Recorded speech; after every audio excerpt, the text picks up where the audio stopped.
Yeah, so Benoit, thanks so much for joining the podcast. It's great to see you back on the Whistle podcast. We were just saying, obviously you had quite a unique and interesting journey to be, playing for the Indomitable Lions, for representing Cameroon. Can you tell us a bit about that journey? How did you come to represent the Lions of Cameroon?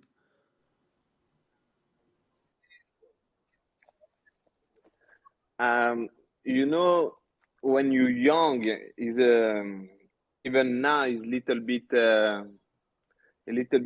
difficult, even if you're born in France, to be identified like a French guy. So since young, we we like to say to you where you come from. And for me, even if my mom from Poland, the most of the people was, oh, you black, oh, you from Cameroon. So was very difficult to find the love in this nation, you know. So for me, I was always okay. Everyone told to me about I'm from Cameroon. So let's find out and maybe fall in love with this country. And is what I did when I was young, and then I decided to play for Cameroon. And when you go to Cameroon, no one said, "Oh, you're born in France. You're French. You're French." Everyone said, "Yeah, you are a son of this country." When you come and fight for your country, everyone is in love with you. So it was easy Yeah, I love that. to play I for mean, this Francis, country. obviously you've had you work with a lot of footballers like Benoit. You work in this space of being, both Cameroonian, but you work in England and France. You work with a lot of very international people. How does that resonate with you and the people you work with and yourself, who's someone who's kind of lived in so many different countries? That idea of, being welcomed back into Cameroon, when particularly I think, we talk about European countries in particular, oftentimes, castigating, we hear all the noise about migrants and, pushing against Africans and things like that. For you, how powerful is that? The fact that when you come back to Cameroon, like Benoit is saying, you're welcome there. You are Cameroon. You're not pushed aside as being French or whatever. No, it's true, and I think Benny put it really perfectly. One's identity should be one's choice, and one's homeland is one's homeland, or your motherland, or fatherland, or whatever appellage we want to give to it. But I think something that I took a shine with Benoit with from the very onset was his individual desire to want to play with his heart first, but he put a lot of mind to it. And I think it's a shame that in 2024, we still have this challenge with players who are still being asked to make a choice. And the heart choice is very rarely given as much respect as the head choice, because there is still a lot of logic and decent argument to be made for a player choosing to represent maybe a France or an England, even in Italy or Spain. We have one of the best players in football right now who has already been seconded to the Spanish national team. We have a player in Manchester United, for example, who is still trying to make up their mind as to what country they need to represent because they still have options. But players like Benoit, for me, were the players who very early on decided where they wanted to, dare I say, pin their flag, so to speak. But the reception you get in countries like Cameroon or in Nigeria or in Ghana, where they too have recruited some players who had options elsewhere, um, is that it's very rare for the African country to be the country of choice. So, usually, professionally, you might be encouraged to make the option to play for the adopted nation because of the inconvenience sometimes of even the timings of an Afcon. So we have with us a person like Benoit who um, I'm sure in his career had maybe come November, you might have a coach beginning to suggest to you that it might be unwise for you to accept a call to go and play for a country in December or in January and February when the leagues really need their best talent. But this is very rarely the case if the tournament that was taking place was the Euros, and the Euros were taking place in December and January and February.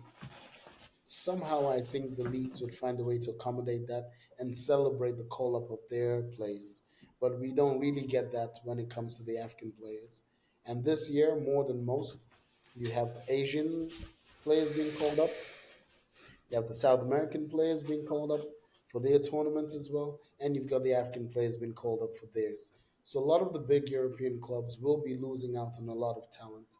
But I want to think it's also a win for them because, like you rightly put, in the time in which we are living right now, the ability for people to know who they are, be able to celebrate their identity should be a plus to the clubs because they make their money also from a global audience.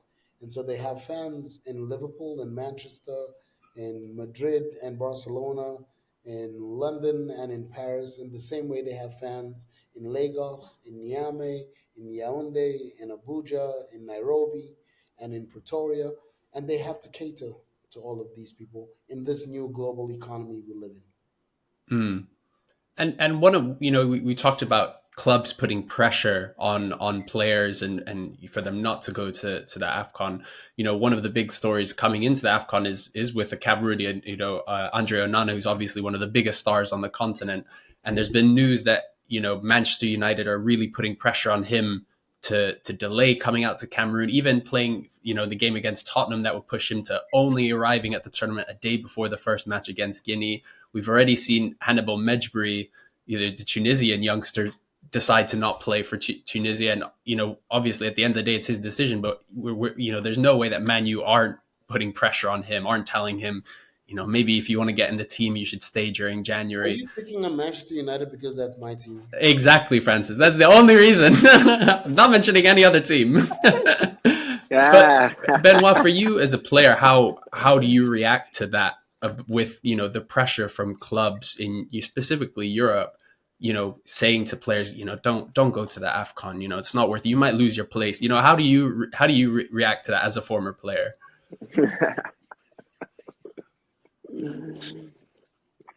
you know, to be an African player, many things make me laugh. Because, by example, if you go with your chairman and speak about your new salary, is always more difficult because I think, and is only my opinion, because you are an African.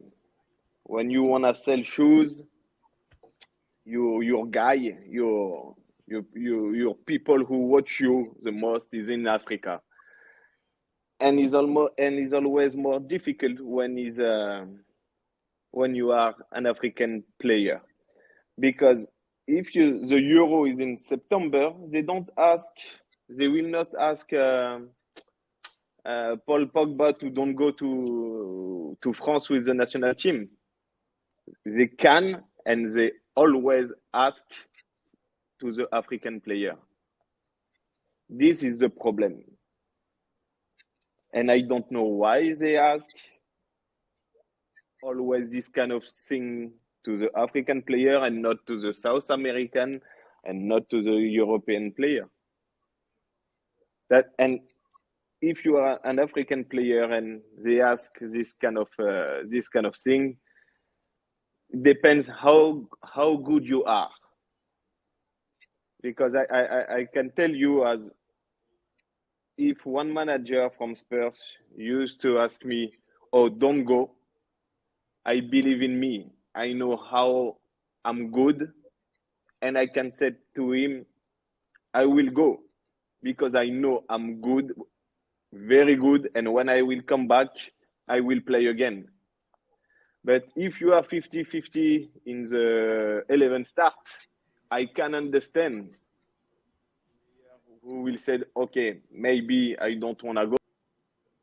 Yeah, that's such a tricky thing, isn't it? Because we never hear stories of, say, I don't know, Mohamed Salah being put under pressure because he's so good. He's so, yeah, exactly.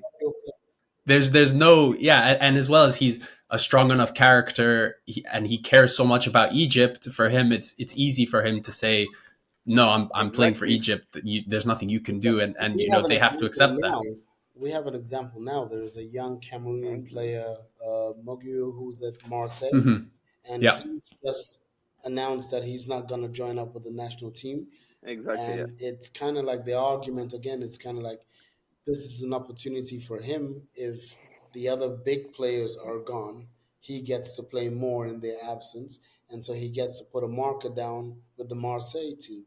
But like Benoit was just saying, you can understand that there is a logic to his decision, but again, it's unfair that he has to make those choices. And I almost feel like FIFA will say, for example, that uh, normally if they apply the rules, he technically shouldn't play at all. So he can Hmm. stay back at Marseille, but technically shouldn't play any of the games because he's chosen not to turn up for the national team, but somehow he will get to play and nobody will make a fuss about it. And with our South American brothers and sisters, when they get called up, it's applauded. The timing is the same, but nobody's having a conversation around the South American players who are traveling even further with greater time zone differences to a tournament that is running around the same or similar dates to the Afcon. But that doesn't make a conversation as much. It's still treated by the clubs almost with pride, and the African choice with discomfort as an inconvenience to their teams. So Yeah, I think that's such a tricky kind of, yeah, place to be in as a player. What do you guys think? What is this? What is the solution? Because obviously this is a really difficult place for, and I'm thinking of the players. I'm thinking of players like Muguet, who's decided to stay at Marseille, or Fatau, who stayed at Leicester instead of playing for Ghana.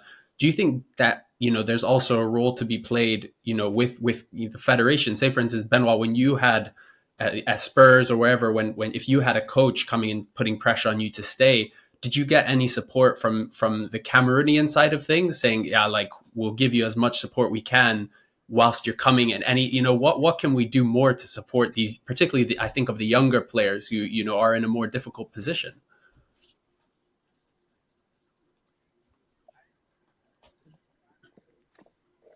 Um, I think the fan have to understand, manager and federation have to understand, as if you are 19 or 20 and you play one game on three, and your national team call you, is a difficult choice because you're gonna leave for 6 weeks, maybe, yeah, 6 weeks, and come back, and for sure you will not play, and unfortunately the club pay you. So I today, in my position, when I don't play football anymore, you should go to your national team when you are strong enough in your Yeah. team to live 6 weeks and come And back it's and it's play. and you refer to it because even we had Fouad Bashiru on the podcast a few weeks ago, who plays for the Comores. But for him, he's played in France, he's played in England, but he was saying, for him and a few of the other guys, Mm-hmm. and for the Comorian team, there's also the thing to keep in mind that if they travel, if they get injured, if they play for the national team and something goes wrong, particularly for a country like Comoros where they don't have, they can't put them on a private jet. They have to be flying from France to Morocco to Qatar and then to the Comores or whatever, and they Mm-hmm. get injured, suddenly they might be dropped from their team, and suddenly they lose their contract. And like you say, it's the clubs who pay you, so you're in this really tricky financial position as well, where you need to prioritize the club. Benoit, the other thing I wanted to ask you about, and Francis talked about it a bit, about how you are quite a unique player in that you were born and raised in Europe, but you from right from the start you wanted to play from Cameroon. I think another one, we just interviewed Johan Wissa, and he was saying the same. He said, growing up, I was only ever going to play for Congo. I never wanted to play for France. I think for very similar reasons as yourself. You know, but there's a lot of conversation on the continent, particularly I think of countries like Ghana, where they say there are questions over how the players who aren't born in Ghana or Cameroon or wherever can kind of fit into the team, and sometimes even they go as far as to say, oh, they're not as committed to the national team. What do you say to that in terms of showing the fans that actually for you, yeah, you're Cameroonian, there's never any doubt, and you gave everything for the Lions. What do you think about that in terms of mixing the players who, some who were born in Cameroon, some born in Europe or wherever else, but want to play for Cameroon? Can I say something before Benoit speaks? I think he cheated a little bit. When he turned up for Cameroon, he already had gone and done a tattoo with like a Cameroon flag and an African all over his body and a lion. When he took off his shirt, they all went, "This guy's more Cameroonian than most of us." There you go. That's the way to do it.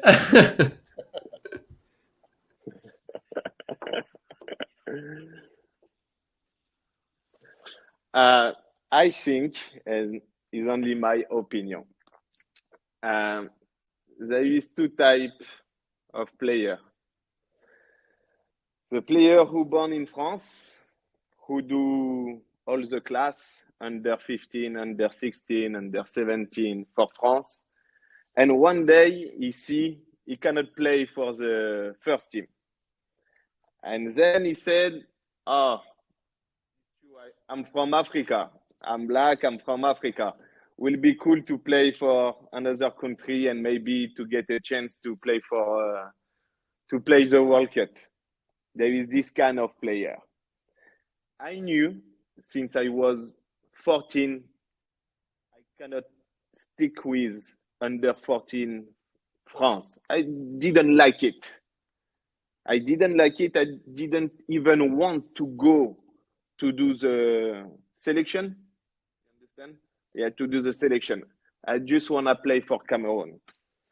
And most of them, when they play for them country, they play for the first team. When I was 18, I played for the under 19 with only local player from Cameroon, and I didn't have any problem with them. Was 2 weeks together and was cool because I got the spirit from this country. But maybe when you do under 15, under 16, under 17, under 18 for France, by example, maybe you come with another spirit, you know what I mean? And I think for all these people who said, yes, there is too many players from Europe, they don't have to see too many players from Europe. They have to see the spirit of this player. Only the spirit counts, you know. You can be born in France and have the fighting spirit for your national team with love, you know. And it's better to have one guy from France who loves country and want to fight for this country. So it's only and it's even same with a player for the club. If you have one guy, even with less talent, but who love to play for you and for your club, he can from March. Is not a problem. Every fan will love him, and we can see this case with Choupo-Moting in Cameroon. He's a good striker, and everyone love him. And he's mixed, and he's born in Germany, I think. Yeah, and I think Choupo-Moting is a great example of someone, yeah, like you said, who's committed and made that jump. I guess I know we're a little tight for time, but Francis, you need to go. But Benoit, I wanted to then ask you if you know, because you're based in France, you know, if you come across, or, you know, because especially in France, but, you know, in other countries as well, there's so many young, talented players coming through who have, you know, their roots on the continent, you know, so many from North Africa, West Africa, you know, wherever. If you're speaking now to a 15, 16-year-old who, you know, they're at an academy at PSG or wherever, and they're saying, I don't know I kind of, maybe I don't know if I want to play for France. I want to play maybe for Cameroon or for DR Congo, my parents' country. But I'm feeling the pressure that if I do that, I've Mm-hmm. heard bad stories. It won't, maybe it won't go well for my career. What advice would you give to someone who is in that position?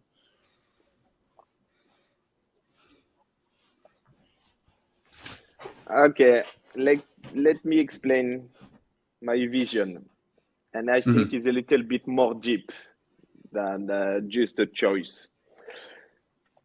When you see an Italian player, all play for Italia, and I would love as Mm-hmm. African player play for his country. Because today when a club speak with an African player, he see him like a cheaper player, and I would love as every good player from Africa play for his country in Africa, and I would like as a club start to see Mm. us as a good and expensive player. Not like Yeah. a good marchandise, like they like to call us most of the time. So for me, when I speak with a little brother, I will tell him, you know what, play for your country in Africa. Mm. In 10 years, in 15 years, they will still love you for what you did for your country. Because most of the players from Africa who play for European country, one day, Yeah. when they start to be shit, they said, "Ah, you black." And then this kind of player, you see them to do to Mm-hmm. do a flight to Africa and say, "Oh, my country." And I think it's not fair. And if you want to change the mentality, we have to start today to say to the little brother, play for your country. And then the little brother who follow will play for the country as well. And then all the talent who play in Europe, they will play in Africa, and they will start to see us like a good country of football. That's deep. Can I ask a question? Given we're marching towards the Afcon, towards the CAN, who are the three teams that you think might do well during this tournament? And how? And I'm going to assume Cameroon may not be in your three. Specifically, also tell us how well do you think Cameroon could do? Mm, we cannot say Morocco, the first team to play in a semi-final in a World Cup, so Morocco. And Ghana, Nigeria is always a strong team, always. And you So have a lot of Senegal Senegalese as well. friends. I was Senegal, surprised you had they any are not bad at the moment. That's why he said it. He remembered. I have to say Senegal, Yeah. otherwise I'll be in trouble. What about Cote d'Ivoire? They're the Yeah, yeah, hosts. yeah. Yeah, Senegal, they are not Mm, bad. No, no, no, no, no, no, no. No, I think okay. And Morocco, how do you think Ghana or Cameroon will do? Nigeria and Senegal. Yeah. If you know the Cameroon, you Hey, know we need to be in danger to start to play we well. wait till we feel the So I danger, then the cannot say to lion you comes out. before. Okay, Exactly. I like. I love that. But also, just about Cameroon, just a little extra thing. You touch on this point when you say we need to feel the danger before.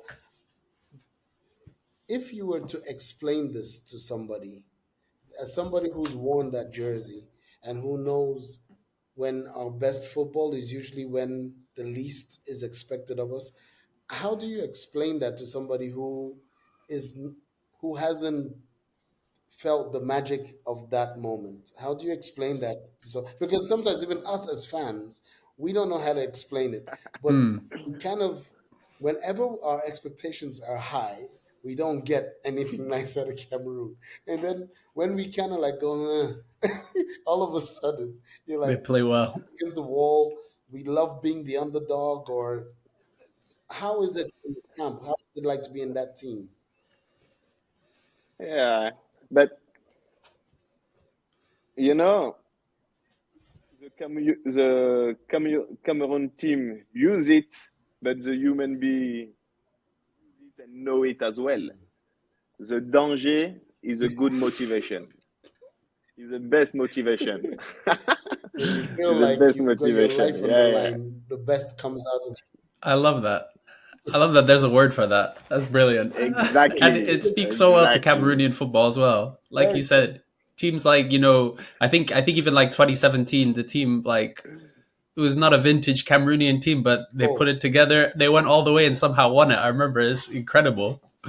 I remember looking at Mo Salah's face and thinking, sorry.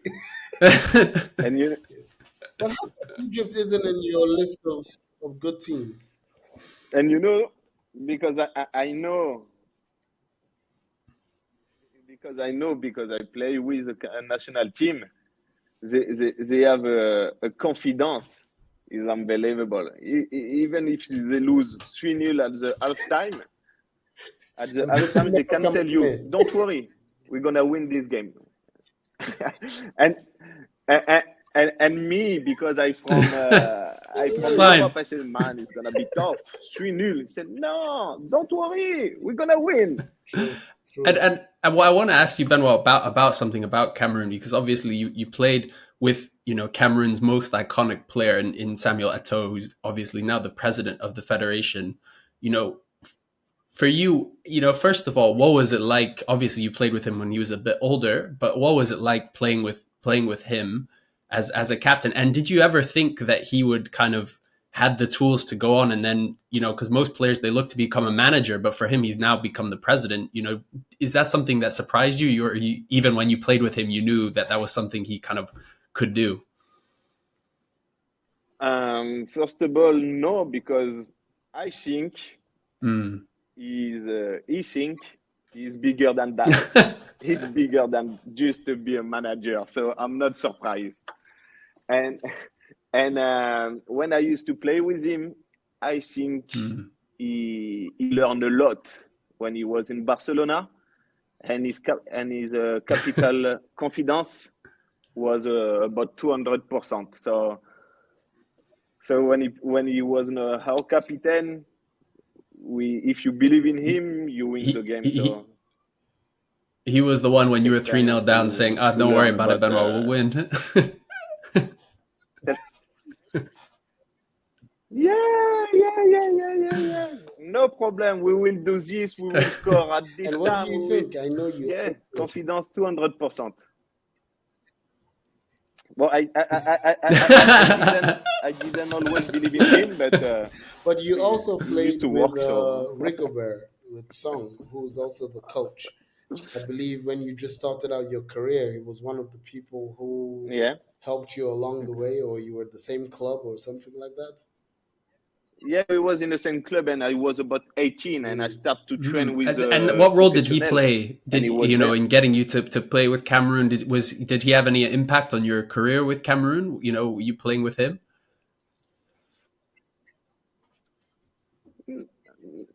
When he signed for Lens, I saw him and I said, "Oh, I want to play for Cameroon." I said, "Yeah, yeah, okay. Start to play somewhere." Uh-huh.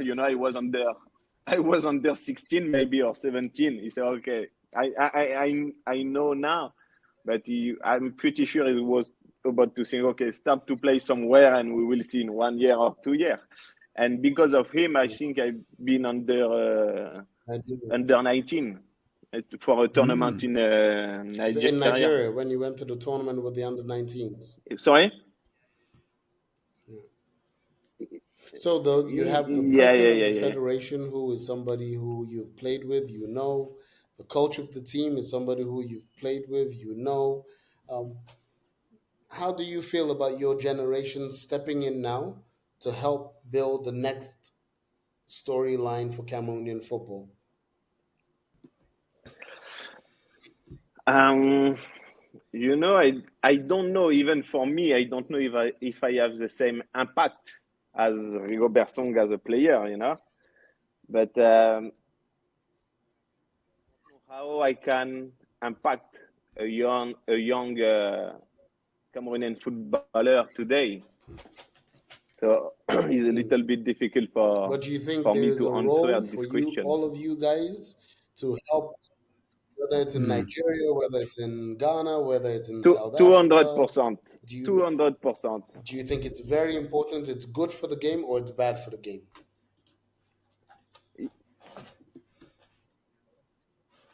No, it's good for the game, and we have, if we can do something to give an impact to the young generation, to give them the way to play for Cameroon, the spirit to play for Cameroon. If we can do it, we have to do it, of course, because True. somewhere is like our business, you know, our family, exactly, our family. So if you want to be proud in 20 years, in 30 years, to say, I play for this team, we have to give the best to impact the young generation. And on that, Benoît, kind of, we've seen over the last 3, 4, 5 years that more and more, particularly managers, tend to be coming from the home country. You know, people like Rigobert Song, you know, Walid Regragui, Jamal Belmadi, Aliou Cisse, doing so well at Senegal. You know, obviously, I think for you, you didn't play under Cameroonian managers when you were part of the national team. It was always Europeans. You know, do you think that this is a kind of a good thing that now we're starting to see, you know, you're talking about players going back to their African countries and performing for them. Do you think that's also important that we're starting to see more and more African coaches, you know, of your generation or some even a little older, coming back and coaching the national team? You know, how important is that we're seeing so many more African managers taking charge of the country?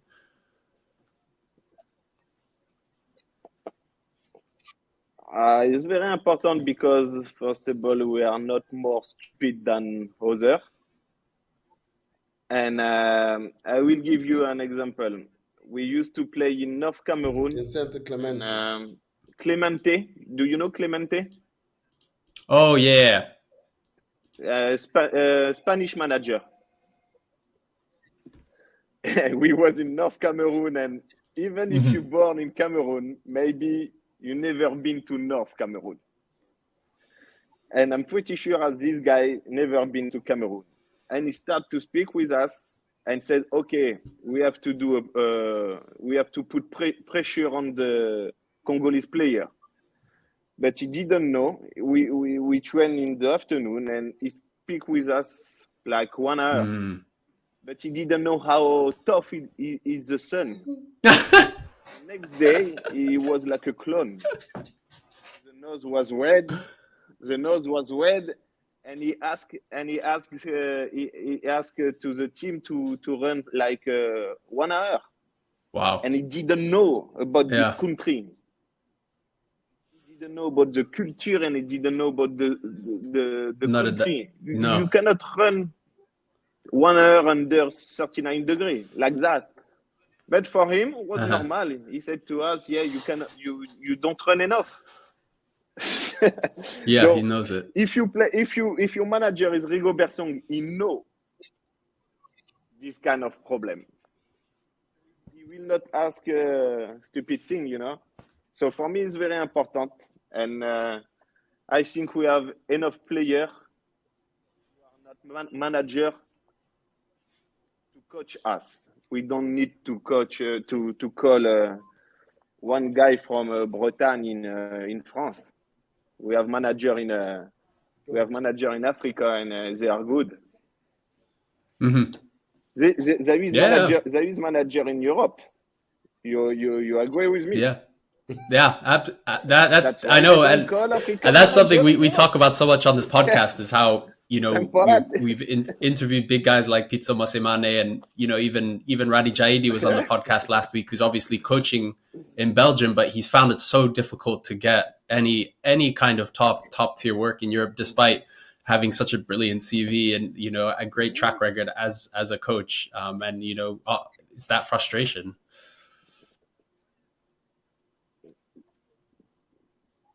That's why I said to you a few minutes ago, if you born in Africa and if you play for your own country, in 10 years they will thank you again. In Europe, you play your career.